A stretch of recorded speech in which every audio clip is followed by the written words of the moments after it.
你中唔中意返工㗎？每次有人同我講佢都幾中意返工，我就會即刻問佢：冇糧出你返唔返啊？佢又會即刻碌大對眼，黐線，冇糧出梗係唔返啦。咩係中意啊？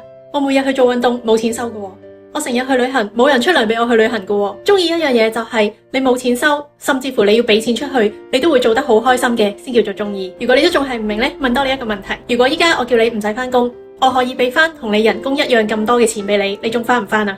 你會答我：黐線，梗係唔返啦，瞓晏啲唔好。嗱，咁就明晒啦，你中意嘅唔係返工啊，你中意嘅係錢啊。咁你又會話啦：黐線，唔返工邊有錢啊？邊個教你唔返工就冇錢噶？你諗真啲，係邊個教你噶？最幕後教你呢樣嘢嗰個人，就係想你一直返工，而佢自己冇返工嘅嗰班人。點解佢要咁樣教你啊？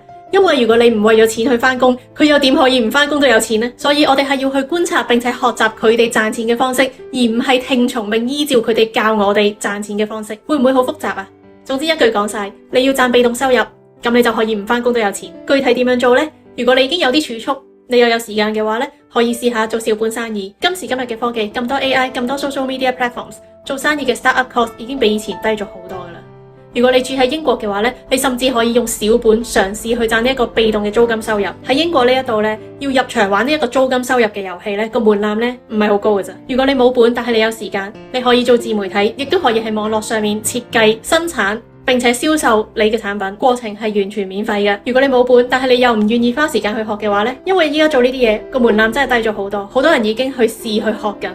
如果你都仲係一成不變嘅話呢，咁好大可能將來你就要睇住身邊嘅人一個一個成功、財智、嘆世界，而你都仲係日日返工放工啦。所以今日呢條片呢，教識你兩樣嘢。第一樣，你係中意錢㗎，你唔係中意返工㗎，記住啦。第二樣就係唔係一定要返工先有錢嘅。你真係要有錢嘅話，你更加唔應該用晒啲時間去返工啊！你望下呢個世界最有錢嗰啲人，佢哋有冇返工㗎？